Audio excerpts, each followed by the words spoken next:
O'Luanaigh. Her debut poetry collection, Avail, was published by Paul Dry Books in January. She's currently a Steffensen Cannon Fellow in English Literature and Creative Writing at the University of Utah.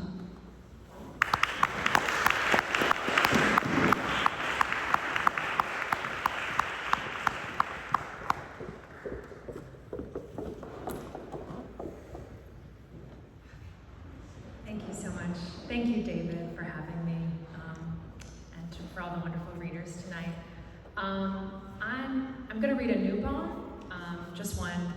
It's a ghazal, and it's after an exhibit at the Metropolitan Museum of Art that I think was a couple years ago now, of primarily Holbein portraits, but it was sort of a Tudor art.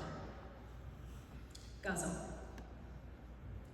At the Tudor exhibit, the faces in each picture gleam like the flash reflected in a picture. There's Jane Seymour, mouth clenched as if around a pearl, Anne of Cleves, whose infamous picture was said to broker both her marriage and divorce, an improbably fair-haired Anne Boleyn, pictured in the fur-lined nightgown Henry gave her, and the downcast girl once thought to be a picture of Catherine of Aragon. Experts now suspect the portrait's premature and doesn't depict her, but Mary Tudor wearing a pendant letter C. Bloody hand-me-downs make nearly every woman's picture hard to identify, even, as Boleyn's placard notes, when a name's inscribed in the margins of the picture. Such captions could be later generations' guesses. Catherine's Parr or Howard may instead be pictured. So too the era's men. Nearby, a flock of dark-haired courtiers betray another monarch's type. Picture John Mayer or a young Johnny Depp. In miniatures meant to be carried on the lever like a picture in a wallet, they pose in tilting armor or as the dreamy youths of Shakespeare's Green World, pictures backdropped by long-stemmed shrubs of eglantine. Hardly knowing which vainglorious picture to assign to which heartthrob, Robert Dudley, Robert Devereux. Some labels read, picture of a young man, or a young man among roses. Certainty, it seems, lies only in the crowning pictures, as those of the red-headed namesake of her age. Across 500 years, you could pick her out of a lineup, whether standing astride a map, or decked in an orange cloak decaled with pictures of human eyes and ears, or cast in gold on the locket cover of the Heneage jewel.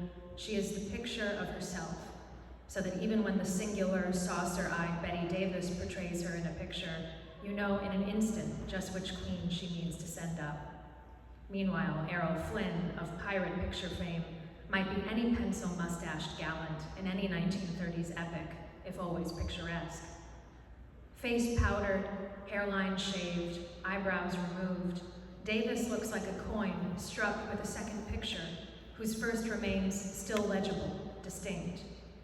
Neither has a face you might call pretty as a picture, a compliment which means as little as it suggests, but a grand and glorious one, as could be pictured in mere outline on a t-shirt or a stamp, and whose features, with one mention, call to mind a picture memorable as an earworm, familiar as your hand.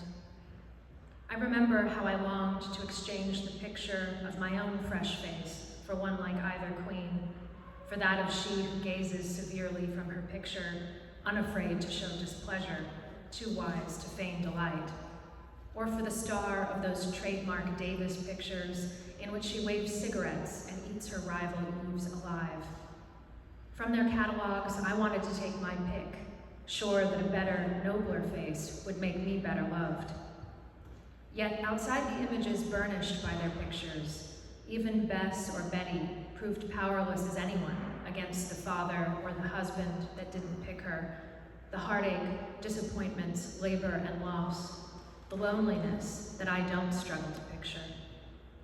Strength of character, or its expression in one's face, doesn't always change the picture painted by fate, or the fact that someday we'll all lie nameless among the roses of our pictures.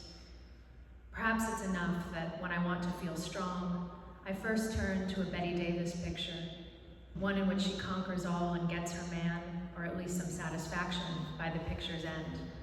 Or that here, where everyone who once was someone in the Tudor age is pictured, I keep returning to that brilliant, owl-faced woman